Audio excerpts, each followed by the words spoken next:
Just gonna get right into recording here. Okay, how you been, man? Pretty good, man. How about yourself? I see you doing a lot of big things, man. I really appreciate what you're doing, representing the fitness community. Yeah, well, it's kind of my role, my job. Something I took on, and it's something I spend my days doing. But it's important. It's important to me, and when things are important to you, you just gotta do it, right? So Yeah, man, it's awesome because you're definitely positively impacting a lot of people. So you're doing great work, man. thanks, I appreciate it. Yeah, so this little 40 minutes or so is more about you. So, um, kind of give us an idea a little bit about Patrick and your history and stuff here. Kind of what got you into doing what you're doing. Maybe, yeah, just tell us a little bit about yourself. Then we'll take it from there. For sure. I guess to kick things off, I'm a WMBF pro physique competitor, certified online bodybuilding judge for the WMBF, online coach at the moment. And what really got me into everything was I started off as an in-house personal trainer, and I had a sports background, and I wanted to stay active after high school. As I got into training myself, I started getting really passionate into the science because I was trying to get the fastest results possible.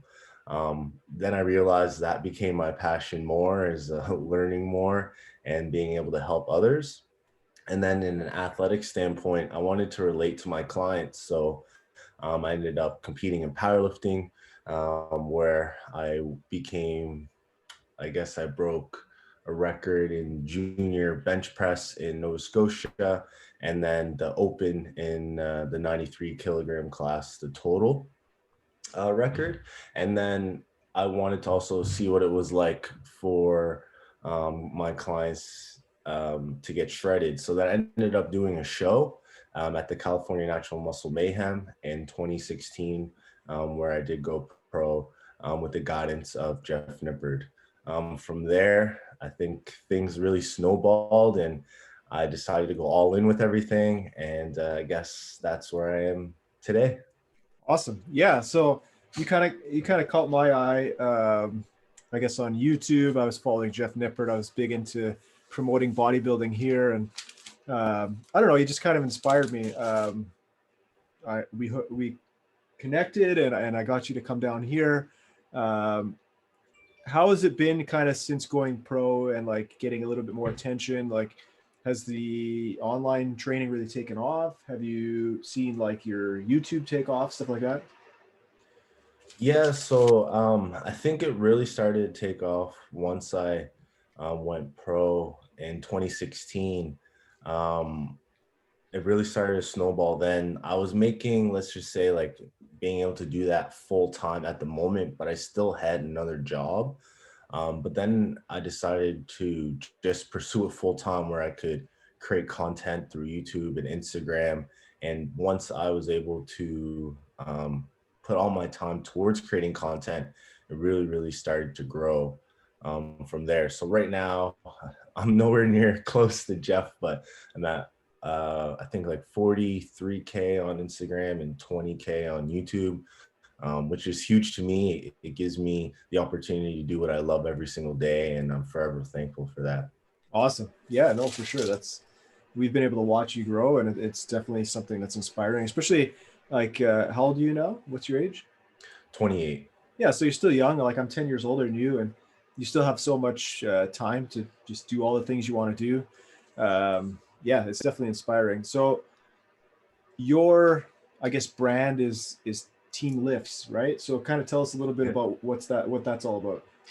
for sure. So I guess I named it off of my Instagram name, which is Patty Lifts, and it's pretty much how I built a community with my athletes that I do coach, and I call them Team Lifts, and um, pretty much everyone that I work with.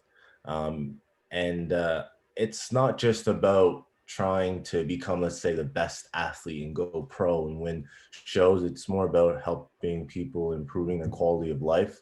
Because I really believe in balance and, improving people's quality of life where, I wouldn't expect someone to do a bodybuilding show if it didn't bring them happiness. And that's where I feel like um, I'm able to help out the most, where I'm not going to push people to compete or try and be the best and win the show. It's more about them trying to enjoy the process and build off in other aspects of their life as well. Yeah, no, I agree there. Definitely a similar philosophy as me. Like, so many people want to try things and do things, but they don't realize all the stress that comes along with that. And it's very important to have a community that can support you and a coach that's, done it. Like, what got me into bodybuilding and powerlifting was the same things that got you. Like, I had to do it before I would ever feel comfortable teaching somebody else to do it. Right. Like, you learn best by doing something. So I think you did the same thing there for yourself. Um, Branding is important, and lifts, team lifts is your brand. Um, do you think it's important for people to have a brand if they want to be an online coach? Like, is that something that's really important? I would say maybe not necessarily like coining a certain name like Team Lifts. You could just have it as your personal name, but I feel like having some type of messaging that represents you as a coach is something that's really important. Um, I feel like what if you want to be successful in that realm, it can be hard without a social media following. So, niching down and being an expert in a certain field would be a lot better, just in my personal viewpoint. Because if you're a coach for everybody, you don't specialize in anything, then no one's going to come directly to you for something specific. So um, that's what I feel like my experience has been. And since I have achieved what I have through competing, I feel like that's where I was able to resonate with a lot of people and specialize in that area. Yeah, no, that makes sense. Definitely having your own niche, doubling down on that, making sure that you can separate yourself from other people. Because yeah, coaches, online coaches are a dime a dozen. Like, everybody's an online coach now, which is frustrating. Um, did you go to school for any of this? Do you have any background in this? Like, what's your history? Yeah, so I actually started out in engineering, and then I switched over to kinesiology. As I was going through kinesiology, I actually dropped out to fully pursue the online coaching thing. And I honestly feel like um, it's really limited with just a kin degree to do this. I feel like you need to have your own continuing education throughout, where in my personal viewpoint, I think it's great no matter what, however much education you want to have, but it's always important to continue to grow and learn. So I do take a science-based approach, and I keep up with a lot of the research directly dealing with hypertrophy and strength training. Um, Whereas, like, let's just say you're doing kin degree, you're going to learn a lot about, the physiology of what's happening in your body, but sometimes it's hard to connect it in a practicality standpoint towards an athlete. So, I actually feel like I gained more on my own than what I have when I was studying formally. Yeah, no, and I can appreciate that. I think again, a degree doesn't make a practitioner. You have to basically have that fundamental understanding of how the body operates, and that could be learned in different ways. I think it gets really concerning when people maybe go against what is common consensus. Like, we know how muscles are built, but if you were to start spewing, you know, nonsense about all these fads and stuff, then you need something to back it up, right? Like, so Yeah. yeah, it definitely makes sense. And then yeah, you're right. You need to continually educate yourself. Like, again, I got into this before I really had much more than a bachelor's, right? And now I've done more degrees since. I'm back in school again. I'm becoming a dietitian. I got another couple of years. Like, the thing about our industry, what really separates a good coach from a really good coach is the really good coach is somebody who's going to constantly invest in themselves. And are you at a point in your career now where you are able to put money back into your own education and grow that way, or like you're right? Mhm. Yeah, I guess like in a financial standpoint, I could go back if I feel necessary. At the moment, for what I'm doing, it's something that I did think about to do in the future. And I think it's something that would be great to do in a formal sense. You know, I'm limited to what I can coach in a nutrition standpoint because I don't have the dietetics background. So I'm very limited to, staying around macros where I can't prescribe anything based around health or anything Yeah. specific, like in a deeper sense that a dietitian could, where I would refer that person to see a medical professional or to see a dietitian. So Yeah. I do understand my limitations in that area. Yeah, no, for sure. That makes sense. Uh, Kind of before COVID, I want to get into a whole section on COVID here and kind of talking about business with COVID and stuff. But Mhm. um, how was your training kind of before COVID? Like being, a full-time online coach. Were you finding that you were able to still get all your workouts in? Like, did you have a balanced lifestyle? Or like, because you can see, I've seen it two ways. I've seen kind of people spend way too much time in the gym and they're not coaching their clients and their clients are falling behind. But then there's other people who are 110% on their business and they stop living the things they're kind of preaching, right? So before Yeah. COVID, like, did you have balance? Did you find that you were able to do that? Yeah, to be honest, I feel like I didn't have balance because I was more focused on my business, where I wasn't putting 100% into myself as an athlete. I was still going to the gym every day, still counting my macros, but being at the top level, as you know, you need to take into account the details where you're looking at your food selection, your timing, all the little details that might be a benefit to you as an athlete. Um, but then when COVID hit, to be honest, I feel like I was able to step things up. I was able to get a home gym that Jeff and I split actually. So that was pretty awesome. Um, and then throughout COVID, I went all in with my business, and I even bought a bunch of bands for my clients. I've done as much as I could on my end to help support them. Fortunately, I was able to continue to grow my business through COVID.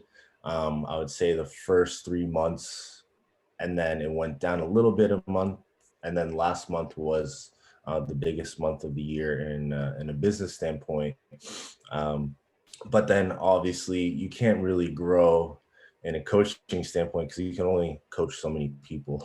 Yeah, exactly. Then you have to start charging a premium. Um, Before I talk about that kind of stuff, are you still like, do you still have your own coach? I'm informally working with Jeff right now. You guys are just kind of buddies, so he's just helping you out kind of deal, or? Yeah, Yeah, yeah. yeah, and that's understandable. I have lots of clients like that I've just been training forever that I kind of just throw them programs and check in with them. It's not as, when you get to be close to a lot of your clients, it gets really hard to keep charging them, like, Yeah, 100%, man. Like so, that's how I feel in so many different areas, like yeah, with people that I work with, or how like I formally work with Jeff, and we've just built this relationship where, like, you know, we're able to work together, and I guess more than just the coaching aspect. So yeah, good. super Yeah, thankful that's awesome. for that. Awesome. Cool. I'm assuming you learned a lot of what you know from him probably as well, right? So, Oh yeah, I've learned a lot from him in so many different aspects, like in a coaching standpoint, what direction to go into in a business standpoint, even just in life. I don't know, he's very calculated with everything he does, and I've definitely learned a lot and from him, and yeah, I couldn't be more thankful. awesome. Yeah, no, that's great. So now that we're into COVID, I think we're what, 8 months deep here, 9 months deep. You said last month was a really good business month, but have you had to change your business at all because of COVID? Like, obviously I own a gym, so I've had to really change my business, but somebody who's online training, was it a big change for you? Did you get a huge influx of clients? Like, kind of what changed for you? Um, I felt like there was an influx coming in slowly.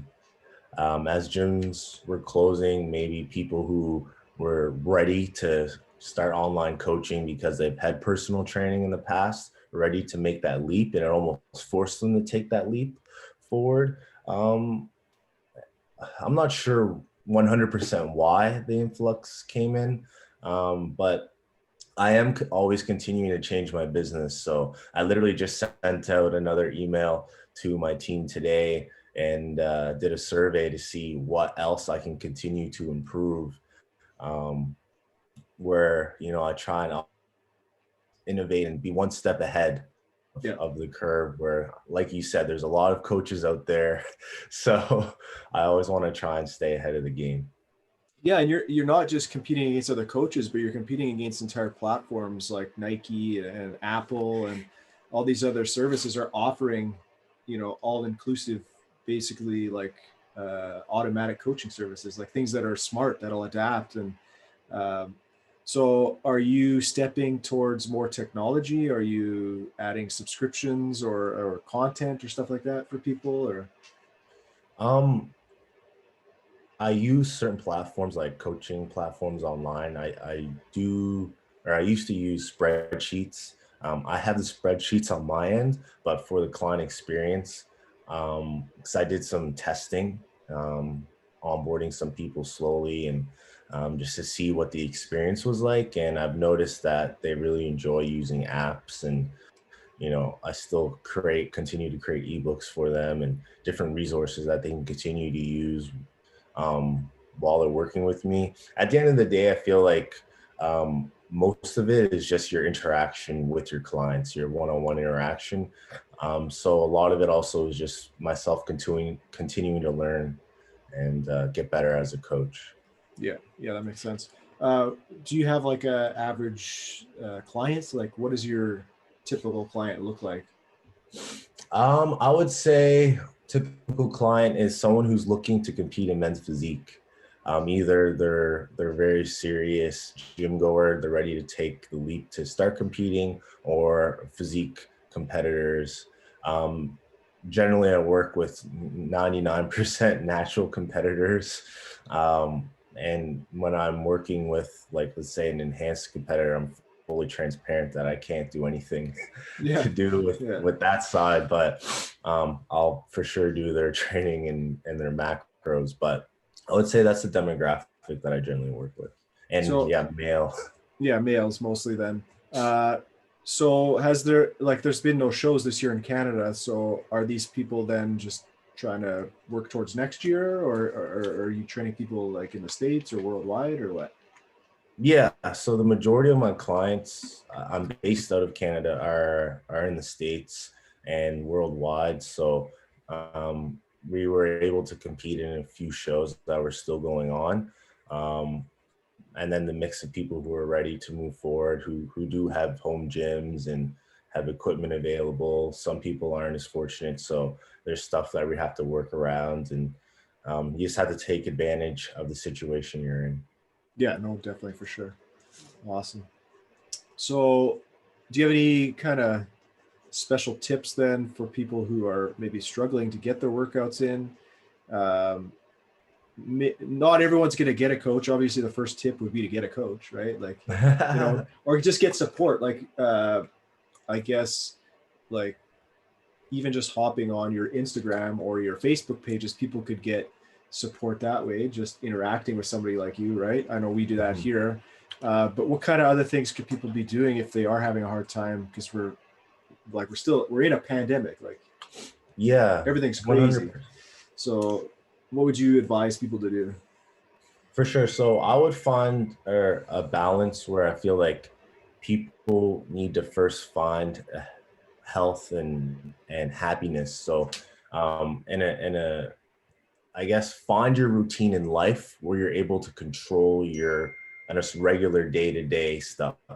Once you're able to have a grasp on that, then create a schedule or create some time where you can dedicate to bettering yourself with the lowest amount of commitment so you can stick to it. So I would say adherence is the number one key to success. So once you can adhere to something, then you can slowly build to that. So um, and then I found that when people are at home and they don't have access to a gym, you need to separate when you're working, your personal life and your fitness life.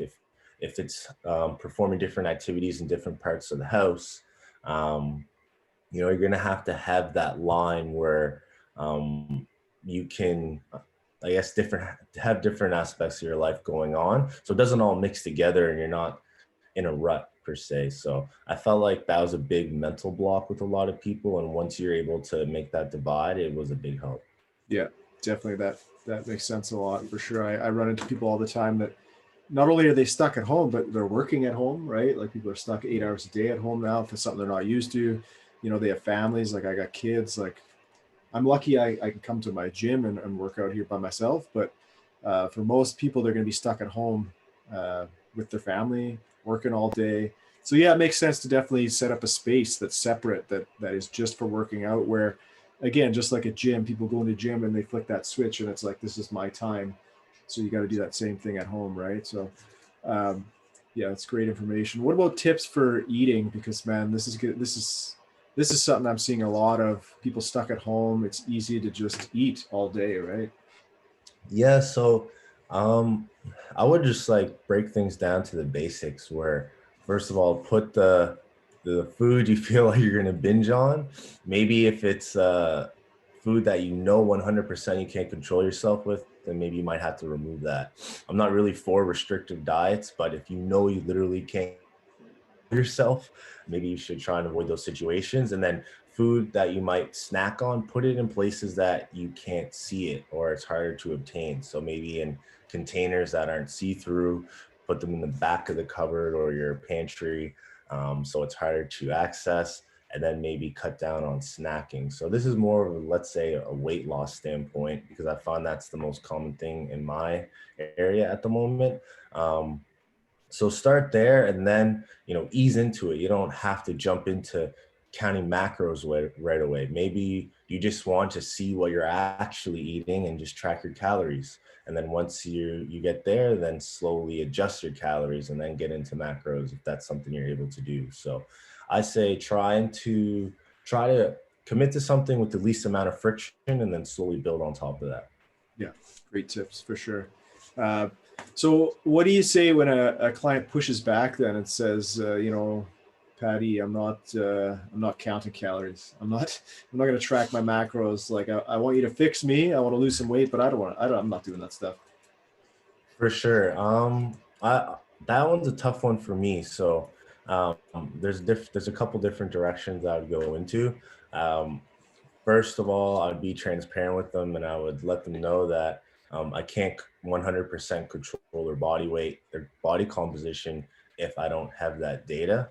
Um, and then it just depends on how loose they want to be and I guess kind of set the tone before we'd actually get started to see if it is something they would want to pursue or not, because I don't have that control.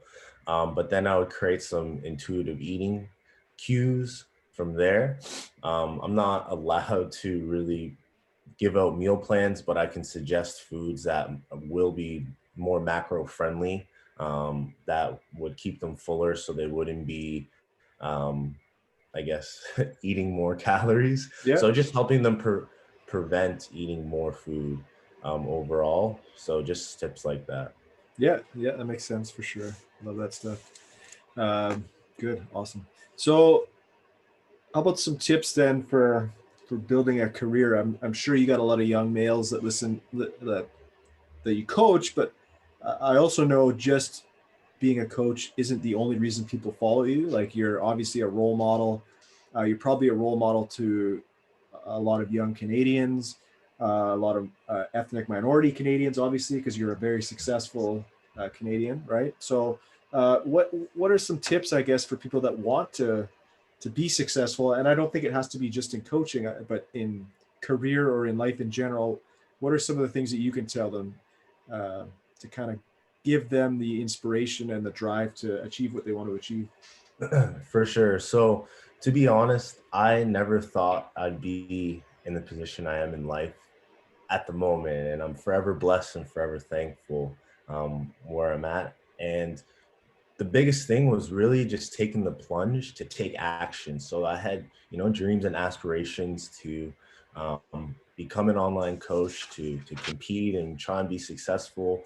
And I wouldn't be able to do that if I didn't actually create an action plan and then execute on that. So, I had Jeff luckily to push me over the edge and recommend me to compete. And when he first told me, I brushed it off. I was like, oh man, I don't really do that type of stuff. It's not for me. But sometimes you have to have an open mind and, give things a try.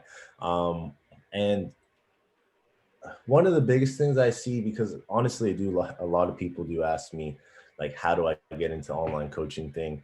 Um, is people don't make time to actually, learn, first of all, to become a coach. Second is they need to have time to build the infrastructure of the business and how they're going to deliver their services to their clients. And then they need to build a lead generation system so they can continue to be able to coach for the long term. So if you're not able to have that, I guess, machine that continuously is working, then I don't think you can have a successful business almost in any area. But you got to actually take the steps moving forward and be innovative and be one step ahead Yeah. Yeah. in my eyes. Yeah. No, that makes sense. How, realistically, how long do you think it took you to kind of get where you're at? If you say 2016, you kind of Hmm. started there. Like, is this a 5-year journey? Like, have you been pretty Uh, successful for a few years now? Like, what do you think? I started it. I guess I kind of started volunteering as like doing coaching almost in a different sense. So I had my black belt in Taekwondo, and then I used to volunteer, like helping teach the classes or help the main instructor teach. And then I volunteered helping coach basketball and football. And I feel like that helped me build relationships with people. Um, from there, there was many years of me learning. I didn't just call myself a science-based coach off the bat and just start coaching people. I would say before I even took people on, I was in kin. I did take my certification.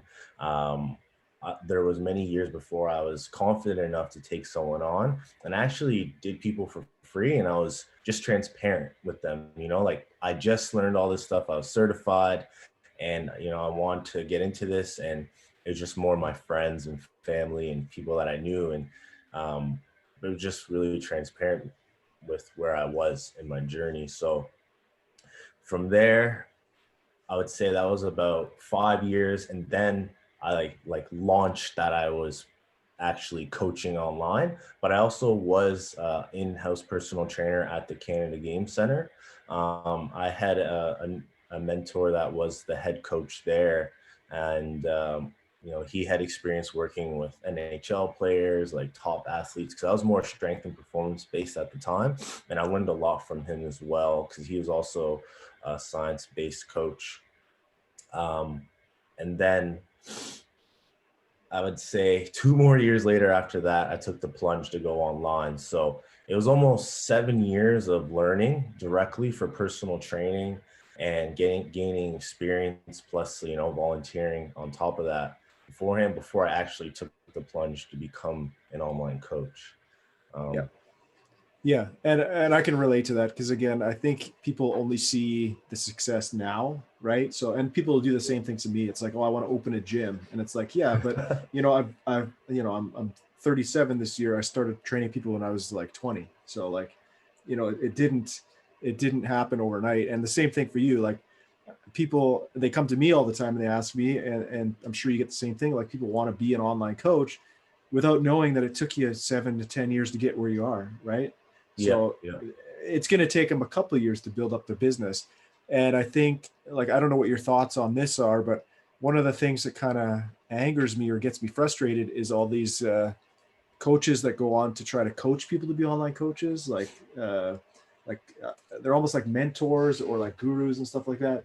Um, is that something you would ever get into, like teaching people to be an online trainer, or do you really Yeah, just want to work with clients or what? I have mixed feelings on that. So I would say, some of it in my eyes is a money grab. And then the other side of it, there it can be helpful. So I wouldn't be able to personally do it, I feel like, if I haven't met Jeff.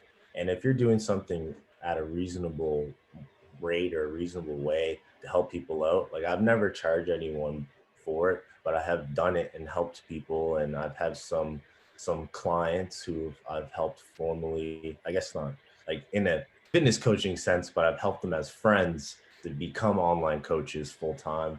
And I think these services are good, but it's really hard to find someone that you could trust. So like you yourself, if I wasn't getting into the game, then I would feel very comfortable coming up to you because you're someone that I could trust, and you'd be a good mentor to learn from. Yeah, no, I appreciate that. The difference would be that, again, I think I I would mentor people, and I've considered doing that in the past.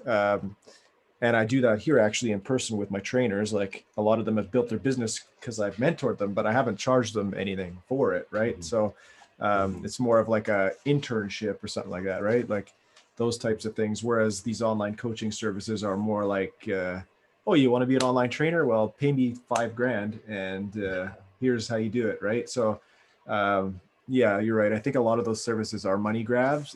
Maybe it could be continuing education for some people, but I don't think it needs to be $5,000. And I've actually stopped some of my clients from purchasing those services. I had one go as far as almost giving a credit card number and putting the 5,000 on credit card for this course. Wow. And now Yeah. she's my busiest trainer, right? It's like, so it's unfortunate because people want something quick and they're willing to pay money for it instead of realizing it takes you forever, like takes you years to put the sweat equity in and build the business. So uh, Mhm. so now that you are kind of successful, like what kind of things what's the future hold? Is this something you want to do for the rest of your life? Do you have like dreams of maybe once COVID's over, like traveling and doing it all over the world, or like what's in the future for you? Um, I guess this is something I definitely want to do for the rest of my life, no matter what.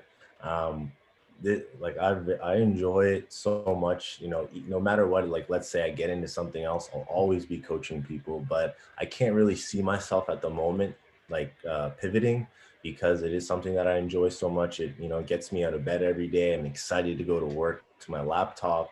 Um, Whereas, man, I'll be playing video games and I'll be like, no, I'll just get off and start coaching or doing something to my business just because I don't know, it's fun. It's almost like a project that I'm building, and I don't know, I just love the creation process. But for myself, I do want to compete next year. And physique, hopefully, be able to represent Canada at Worlds one day. I'd love to be able to do that. um, maybe do a powerlifting meet in a couple years. That would be pretty cool. But have a more emphasis on the physique aspect. Um, and then I actually was in Thailand before I was in Canada. COVID was getting really bad in Asia, and I had to book a flight just like within a couple days and leave, Yeah. and pretty much flee the country, Oh and then shit. come back to Canada. I had to get a car, get a place all online before I landed, so it was a little stressful. But I definitely want to travel and see the world a little bit more again once Yeah. COVID But I slows. think, yeah, being an online coach, you do have that flexibility. That's one of the things I haven't really been able to do in the last few years, getting my business going here. Now that it's an established business, if we can get through this COVID stuff, that's something I'd love to do is coach people remotely. I have a online business now set up just like all other gyms because we've had to pivot, right? So like we're servicing all our clients and members through apps and stuff, just like you guys.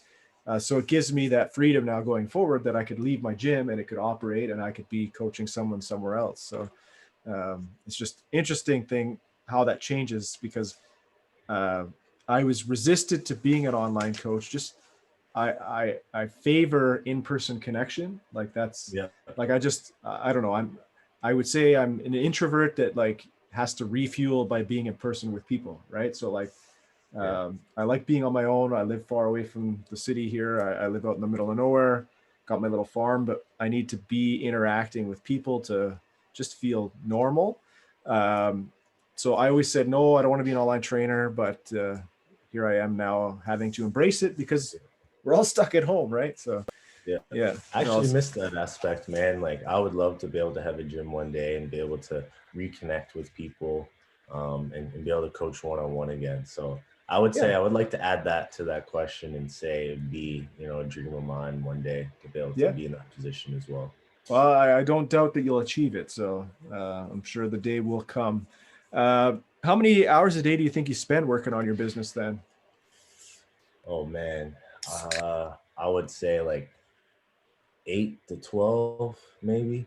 Yeah. Yeah. No, I, And it's more out of passion. It sounds crazy, but that's honestly my balance just because I just love what I do. yeah. Um, so like in a business aspect, because like I'm creating content and there's so many different aspects, it's not 100% working with clients the whole time. Um, but that's usually the time. Yeah. No, and that makes sense. Are you like me? Do all your clients have your cell phone number? Can they text you anytime? Uh, Yep. yeah, yeah. I'm the same way, which can become a little bit draining sometimes. Like I've had days where I got my kids are climbing on me at home and I'm on my phone and my wife's like, get off your phone. I'm like, yeah, but so and so is like having a breakdown or so and so needs a reminder on how to do a technique or whatever it is, right? So Yeah. I think that's what separates the good and the bad coaches is that connection. Like you said, you like having that connection with people and being able to just be authentic and so many online trainers are just here's your program, check in a month or whatever, and then everybody gets the same program. Whereas like I'm sure all of your clients get like customized programs. You're making tweaks here and there. You're learning more about people because you're interacting with them. Like I feel like this isn't in person, but this is as close as we can get right now. But this is how you learn things about people, right? Like when you're doing your check-ins, that's when people are authentic, right? Like if you just check in on text or email, like people can lie, right? People can pretend, but like having real conversations with people, you get to learn like what do you like doing, what are your triggers for eating, like all that kind of stuff, and people tell you real things about their emotions and how they're doing and stuff. So um, yeah, no, that makes sense for sure. Yeah, okay. So let's see here. Anything else I want to cover?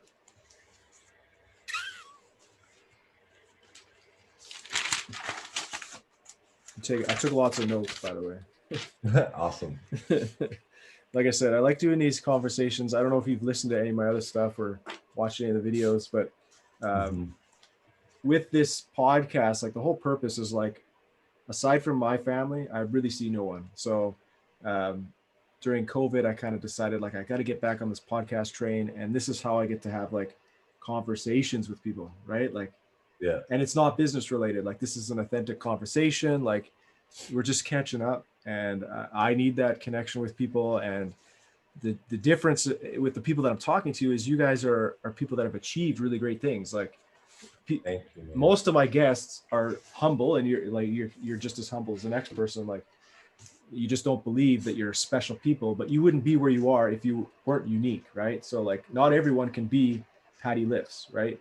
Not Mhm. everyone can be Coach Dino. Like we are a different breed of people in that we're dedicated to our business, we're authentic, we care about the people we work with. um, so yeah, I don't know. It's just inspiring to talk to people like you. And I know you're humble and stuff like that, but you just got to give yourself a pat on the back that you are unique, right? You are different and you do inspire people, right? And I think I said this the last time I talked to you. Uh, like people look up to you, and that's important. I said we need role models in this sport. Natural bodybuilding is one of my passions, and I remember telling you, I can't remember if it was on the phone or in person, like this sport needs people uh, who show a good example, right? And who can inspire people, because so many people go the other way. They go, they mess around with drugs and they're screwed up for life, or they get on a program that's meant for somebody who's enhanced and they hurt themselves and then they never work out again. So achieving, crazy physiques like you have, I've seen some of your lifts, like you're strong, right? So you set some records. Like those are things that inspire young guys to say, I can do this without drugs, right? So that's commendable, right? So Thank you, man. No, that means a lot. It goes both ways, bro. I feel the same. Like I came down and saw what you had going on down in Winnipeg, and it was amazing to see the show, the gym, and then you competed.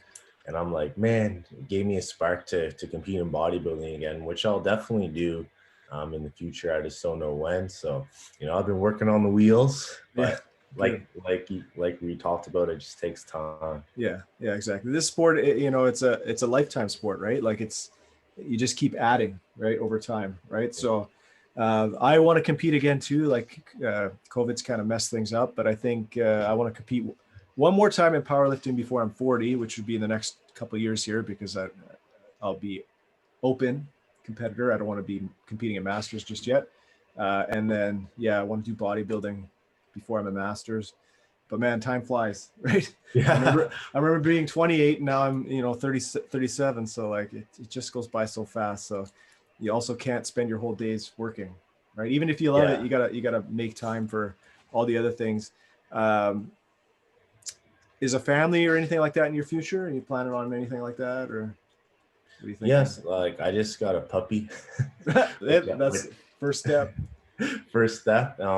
Yeah, something that I'm thinking about in the future, but I just want to make sure that I have the stability to be able to provide to my family and be able to give them the quality of life, or a good quality of life, and give them as much as I can. And I feel like I don't know.